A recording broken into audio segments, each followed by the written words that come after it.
All right, guys. The PvZ continues. Classic, the defensive mastermind in the bottom right side of Ruby Rock. Shin in the top left. Did Classic remember his chrono? It's meant to be 7 seconds. He does it at almost 10 seconds. What a noob. Just kidding, guys. It doesn't really matter too much. As long as you're not doing it right at the start, so you don't have money to start the second probe. That's the main thing you're looking to avoid there. But yeah, pretty nice opening for him. Interestingly, he will rally down there.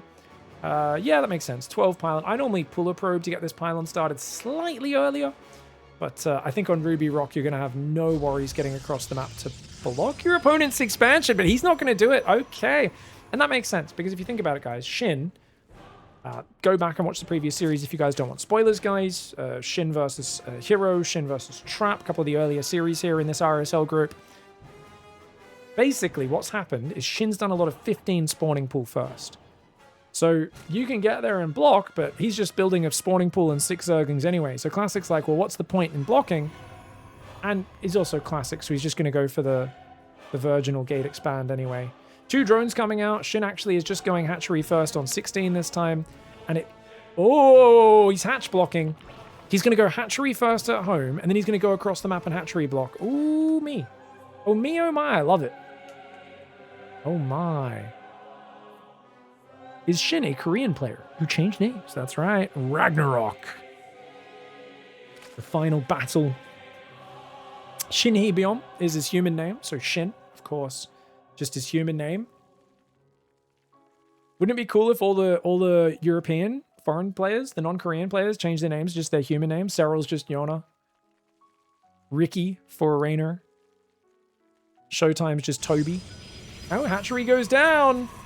And Classic instantly responds. Second gateway, Cybercore, Pylon. So he's saying, okay, if you're going 3 hatchery before pool, I'm going to build a Zealot or 2 to clear this, and Chrono 2 Adepts across the map.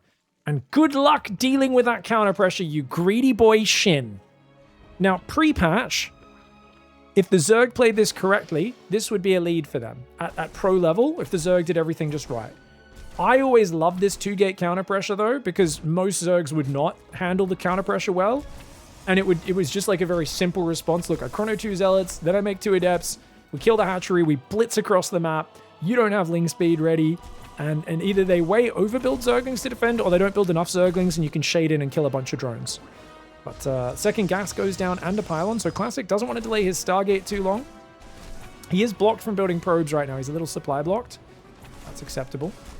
And this hatchery, does he cancel and build an Evo chamber, I wonder?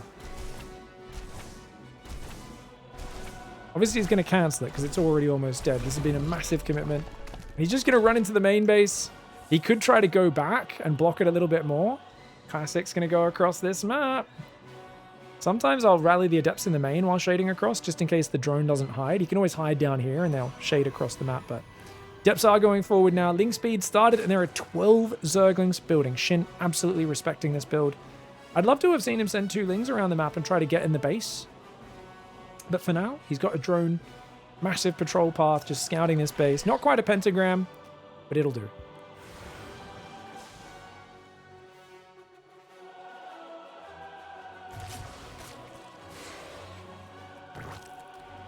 Ooh, cancels a drone that was about to pop on that natural, but a new one walks right past.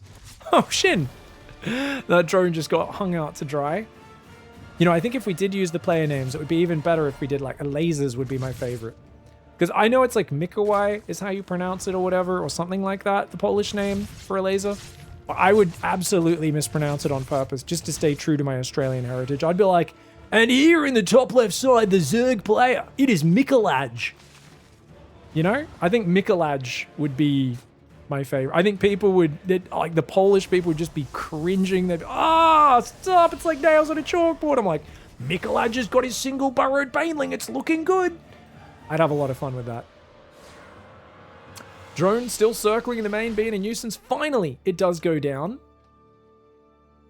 More Adepts are building. There's a lot of Zerglings that got built. I mean, Classic's done a good job of making this balance out, right? It's just the Oracle's a bit slow, but so's the third hatchery. Then again, third Nexus ain't going to be easy to go down, is it, right? Like, you're not going to be able to build that third Nexus very easily.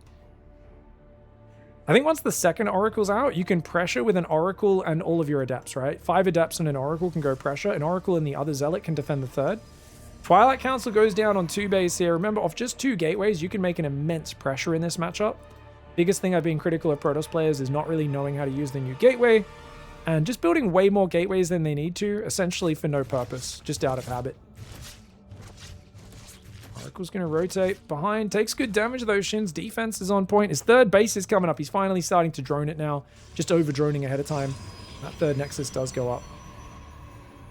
Where's the 2nd Oracle, guys? Okay, there it is. Twilight Council comes. You see, he's building more gateways right now, and one has to question why. You could just be building all the units you need out of these 2 gateways. So this is a classic current Protoss. I need to make 4 gateways, but I could actually do the exact same pressure just by constantly building out of these 2, I reckon. Unless he's committing crazy hard, I can almost guarantee you these gateways aren't going to be producing non-stop. He's going to be like supply blocked or just constantly taking breaks from production. A 2 or 3 gate pressure hits so hard if you keep up production. Let's see if Classic does it. I want to be wrong here. Starts a Stalker, but we've already got a break in gateway production. Oracles do find a drone there, and I mean, the delay on the mining on the 3rd is really, really good.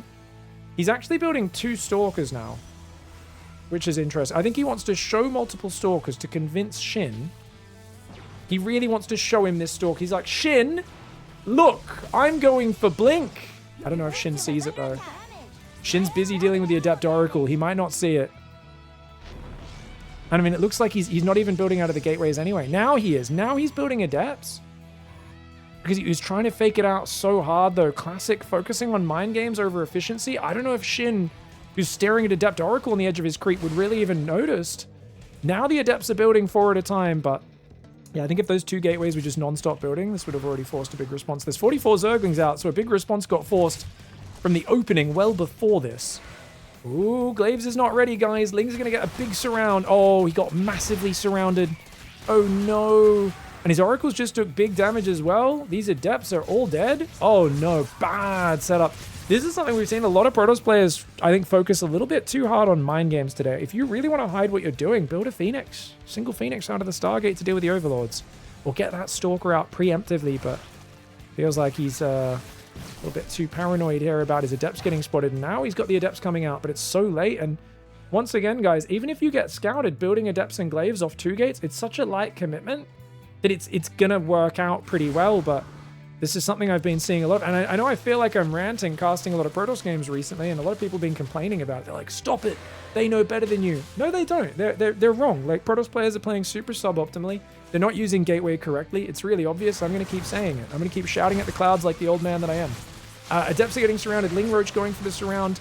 3 drones going down. But this pressure is way too late. It was foreshadowed minutes ago with the earlier Adepts, and this is just really inefficient for Classic. This is not an optimal play. So he's going Warp Gates now, which is fine. But he's also building extra gateways and making them all into Warp Gates. If he was just producing out of gateways, he could defend this all in much better, but instead he's going full Warp Gates, and I think this Ravager Ling is going to be really hard. He needs more Adepts to deal with the Zerglings, but he also needs Adept Sentry Immortal Stalker to deal with the Roach Ravager. It's a really hard balance for Classic, who's got only half of the army supply right now. I think an Adept just went in and killed 2 drones. The Oracles are here. Their lasers could be really effective. They're going to chase those Zerglings away on the south side. The sentries are already out of energy. 1 Oracle comes back here. There's so many Zerglings! There's so many Zerglings! I think there just might be too much of an army advantage. Too inefficient with the early Adepts. It's a great defensive setup for Classic, the beast that he is, but there's so much Zerg, so many Ravagers. The probes are starting to fall. The Oracle's running out of energy. I love that this was a Queen Walk, just using the Overlord Highway. So many players going for Overlord drop, but on a small map like Ruby Rock, just use the Creep Highway. The Queens can just walk across the map. And what a brilliant attack this was for Shin. Just had a much cleaner opening, and I think Classic tripped over his own feet, getting a little bit too fancy in the early stages, trying to hide his opening there and doubting the effectiveness of it just a little bit. The second Stalker, I think, trying to show 2 Stalkers to convince him of what was happening. Did Shin see it at all? I'm guessing no, but let's check.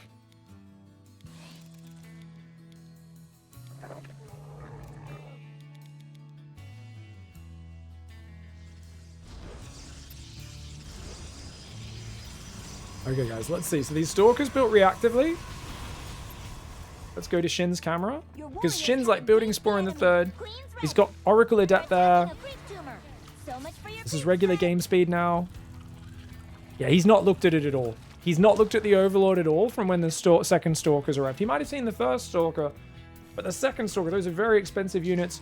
He also not only built 2 Stalkers, guys. Look at this.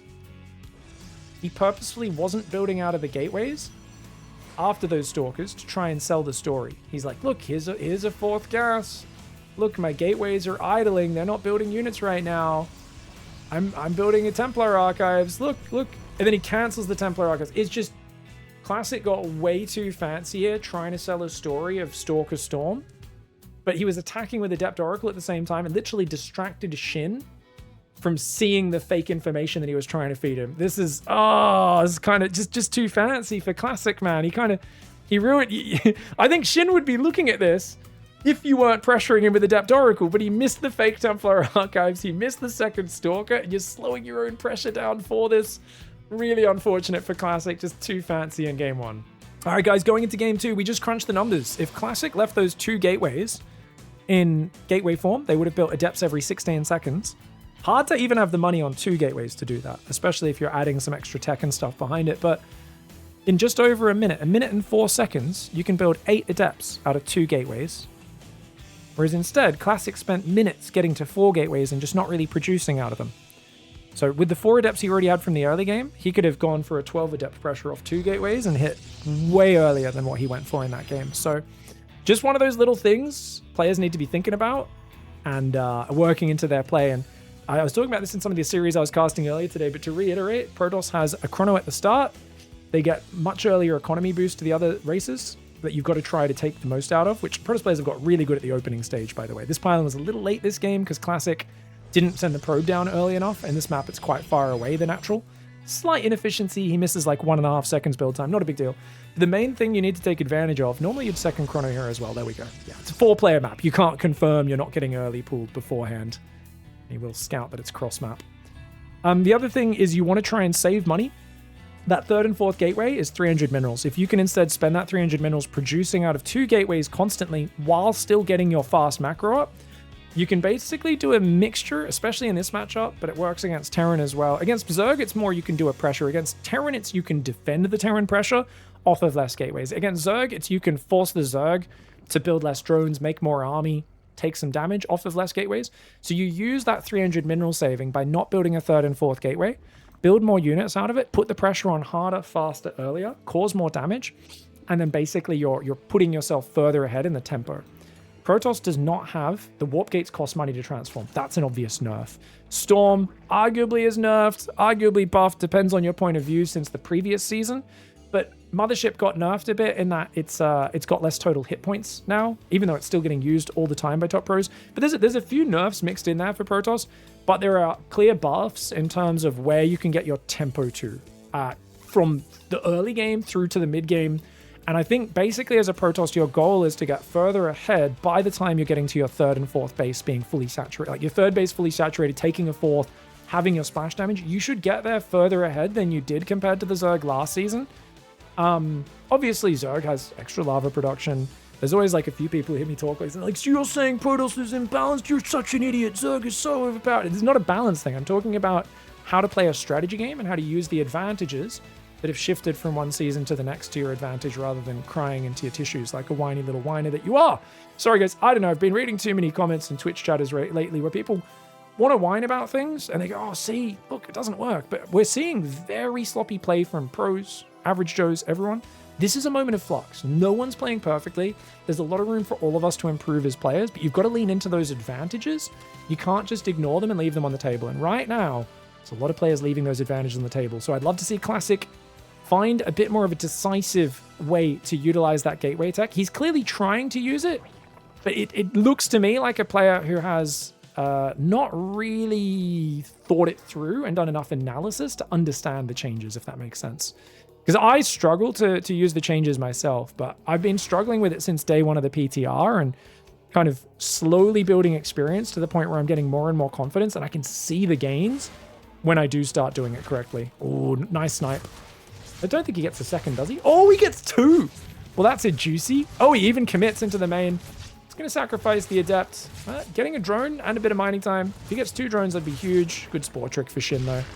think that's okay. You get rid of the Adept as Shin. Yeah, a bit of mining time. Lose a drone. Kind of annoying, but not too bad. And Classic, I'm going to go for that gateway to seal the wall off. Oracle's coming out, and it should be good. It seems odd, Pig, that pros don't watch their replays and see their production is idle. It feels like pros don't notice things that are more natural to a Terran. 100%. If you've played the other factions a lot, it's blatantly obvious. But because Protoss, even when they played warp gates, they don't warp in every time they're able to. That's just because Protoss has been more of, like, you would bake extra gateways and then be more reactive with your warp ins. But now that it costs money to transform to warp gates and the other factions have both got buffs, right? To their early momentum in terms of like lava production, 300 mineral command centers, you need to be a bit more efficient. And the fact is, you can just get a big advantage yourself by utilizing less gateway production to build way more units. And the problem is, a lot of Protoss players keep coming at me with the argument of like, oh, but it takes a while to outstrip the production. The difference is, normally the important fights where that production matters are like mostly 6 minutes onwards. Your warp gate finishes at 4 minutes. So you've got always several minutes for that to have kicked in and paid off before the important fights. But people are always talking like the only thing that matters is the first 30 seconds after the gateway finishes morphing. And I'm like, mate, warp gate's done. Like right now, we're building 4 gateways. We're not producing out of our gateways. Now he's doing it. He's doing his zealot pressure, which is good. But we've gone 4 gas first, and what's the bet? We can't produce out of these gateways non-stop because we'll get supply blocked. Even though the Nexus will unsupply block us, these zealots build in 14 seconds. And this 3rd and 4th gateway, I truly believe, is a bad investment. I think a 3rd gateway, I've been doing a lot of 3-gate off of an Oracle 3rd base, 3-gate charge, but that's also delaying +1.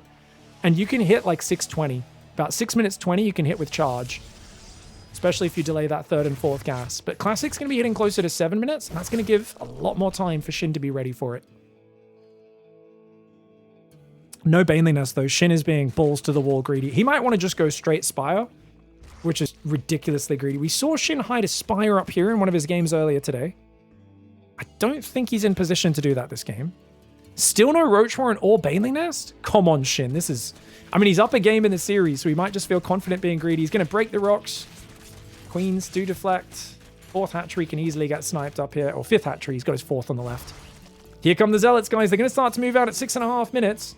You can see these gateways are idling, getting supply blocked again here on 95. No surprises, guys. It's so crazy how fast these Zealots build. They build faster than Marines.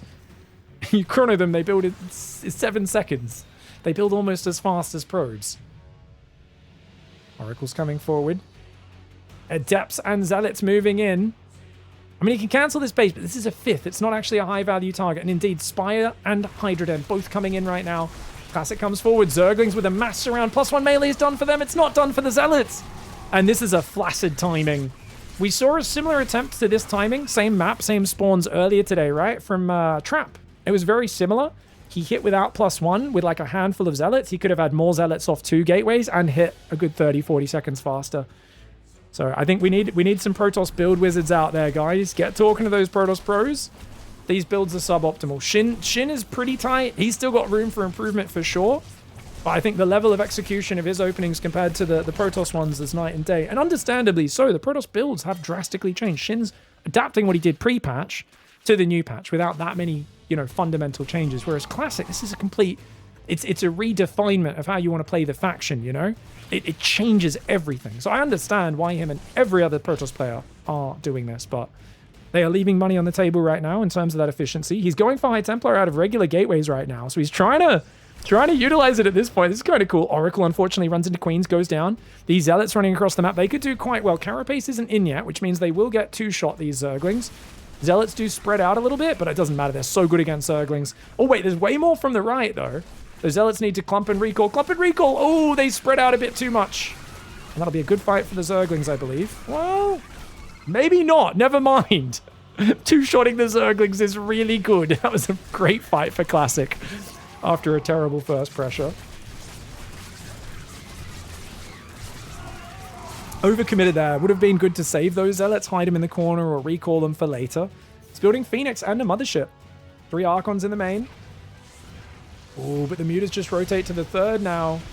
Going to ignore the cannon and just focus on the probes. 2nd cannon coming up. The Archons are on the high ground. He's going to recall 2 to the 3rd. There's one Archon and a few Stalkers in the main. Good split here for Classic, but Classic is now facing a 5-base Zerg who's going Hydras and up about to 85 workers. A 61 probe Protoss, no Psystorm, no splash damage, and is still focusing on Phoenix range, double Stargate Phoenix, because this could be Mass Mutalisk. There's no way for you to verify. Little do you realize the Zerg is just going Hydra bait. I think you could make a meta call of this, because Mass Muta has not been working out for Shin, Solar, or Raynor in the last 2 months. And as a result, almost every game, they build one pack of mutas, at most 15, and then they just transition hard off of it. I'd say it's like probably only 1 in 4 or 5 games where players are committing to Mass Mutalisk these days. And as a result, you could blind counter in a scenario like this and just focus on like Psystorm and Immortals and basically, because you know there's going to be a ground army coming most of the time. It's a coin flip, but it's a coin flip when you're this far behind. I think Classic probably has to take it.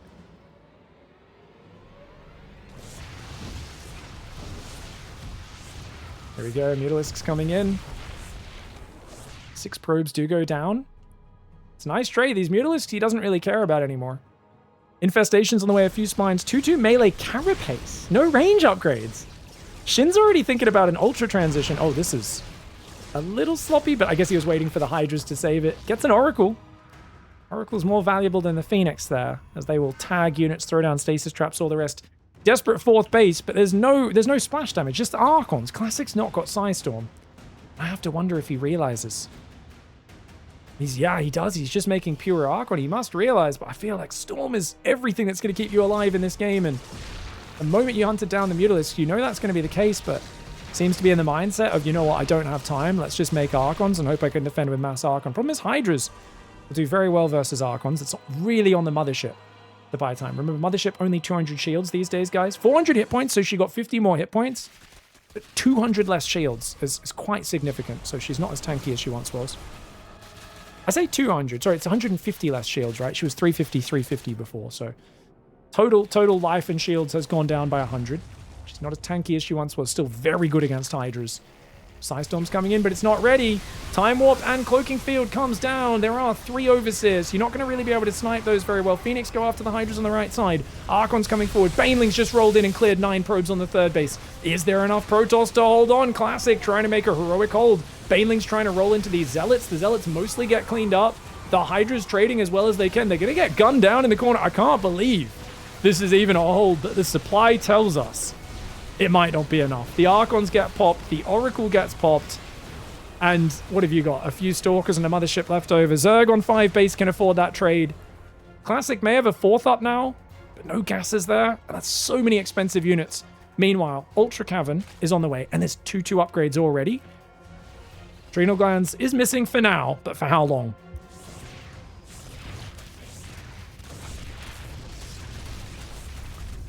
Zerglings surrounding some pylons there. Hydra on the right side does go down.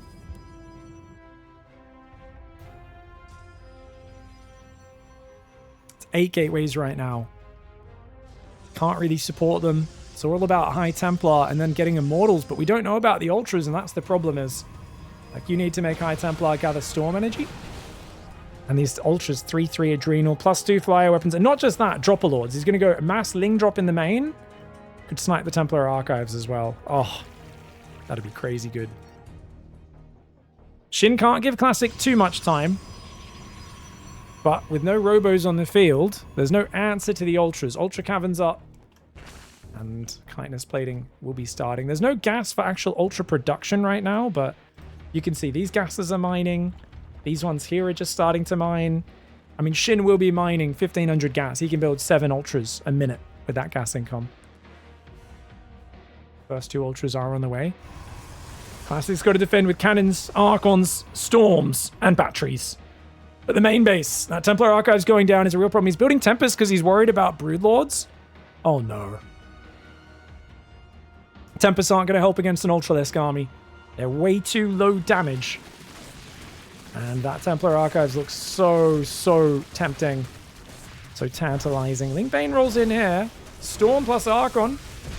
Does take out those Banelings. Nicely done. Templar Archives does not get targeted. He's actually going for the Stargates. Banelings rolling in on this side as well. Oh, the High Templar go down and all the probes. And these are pretty cheap counterattacks. Nexus and 2 Stargates all get focused.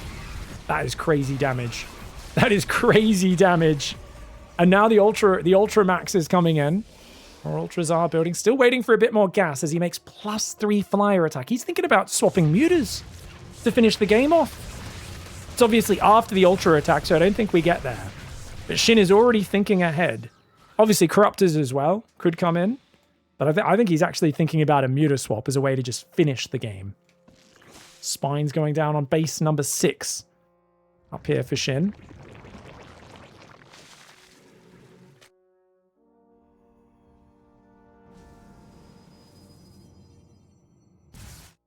Shin's going to go for a Ling drop down the right side this time. Not a bad idea.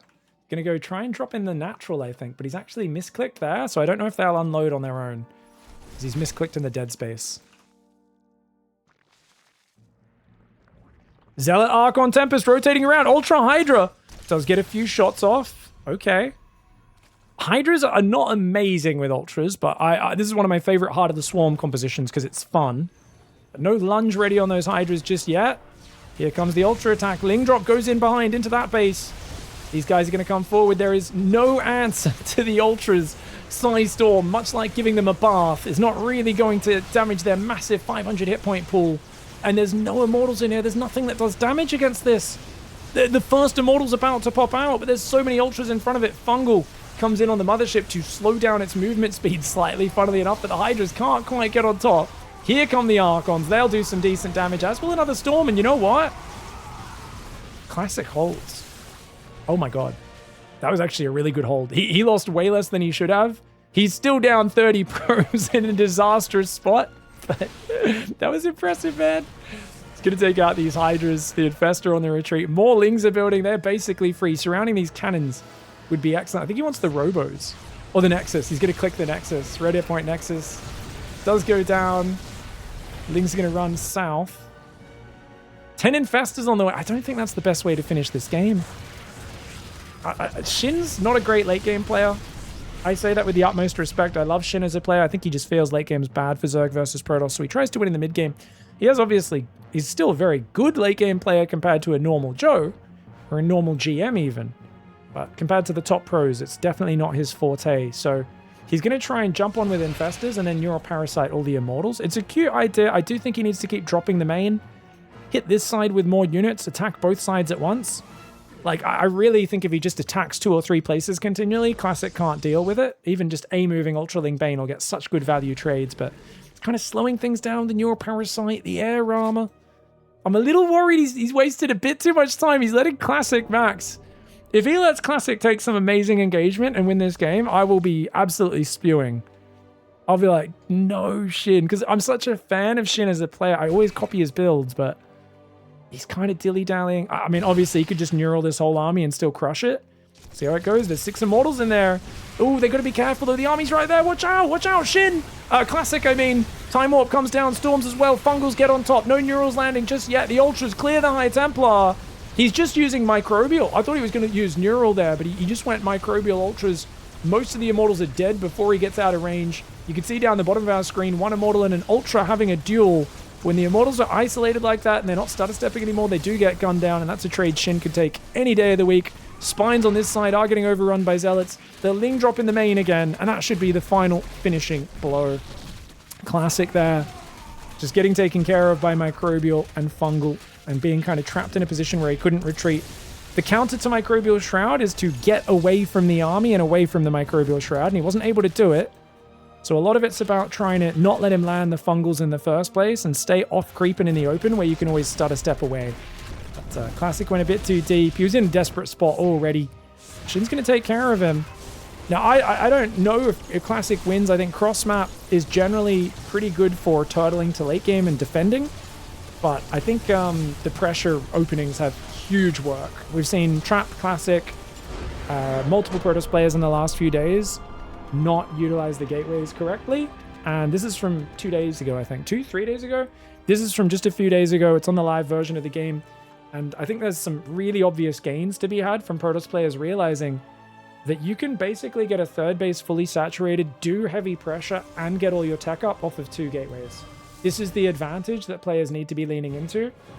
And if you're not taking advantage of that, you're leaving money on the table. Remember, this warp gate's also delayed because we've obviously going Stargate Oracle, you delay the warp gate, kicks in about 4:30. But you'll notice these gateways are just not producing. We're on 8 times speed. They're just not producing for the longest time. So obviously you're doing a gateway pressure. You're not using warp gate. You're not building a pylon. You're not doing a warp prism. You're not proxying. Which, if you want to do a sharp pressure, there are still some good warp in pressures where you go build a single pylon and you like warp in on the front and just get in there really hard. Especially on these big 4-player maps, often there's little spots where you can get them in. But this is just a very inefficient pressure out of Classic. And yeah, I think he's just wasting money on a lot of gateways for no reason. So I think it's not just him, it's a lot of Protoss players. I think as Protoss players, we have to fix our build orders. And I think that the sooner we realize just 2 or at most 3 gateways until you've got 3 base fully saturated, your gas is up, your splash damage on the way, taking a 4th. And if you want to be more conservative and have a bit more gateway production, here's a general rule of thumb. Have as many gateways producing in gateway form as you have bases. So if you have 3 Nexus, 3 gateways constantly producing, if you take a 4th, build a 4th gateway. I know that sounds bloody crazy. I guarantee you, if you constantly produce on those gateways, you will struggle to spend your money. Try it out and have some fun. We'll see you guys next time. GG, well played. Shin gets a 2-0. He's looking really smooth. Spire, though, he's been doing almost every game on this map. And I think the Protoss players are going to start catching on. So Shin's going to have to mix it up next time he plays cross map on a 4-player map because he's going mutas every single time. I think he needs to start doing a greedy Zergling, Baneling into Ultra build. Like, rush the Ultras out, because a lot of Protoss players are rushing Mothership against him, and they're rushing Fleet Beacon and Phoenix range, and they're not getting Robos early. So I think the counter to the meta Protoss style from the Zerg side is go for Hive early, go for Ultras. Yeah, other than an early Zealot pressure, it doesn't feel like there's a lot of mid-game timings that are super effective the Protoss is going for. A lot of them are just trying to make 3-base Mothership and then take a 4th. It's a very defensive style. It's a little flaccid. I think Zerg could definitely be rushing Ultras to punish this sort of stuff. But GG, well played. Good series from Shin. A little soft on the build orders for Classic, but hopefully he does better next time. I'm sure he will improve. GG, well played.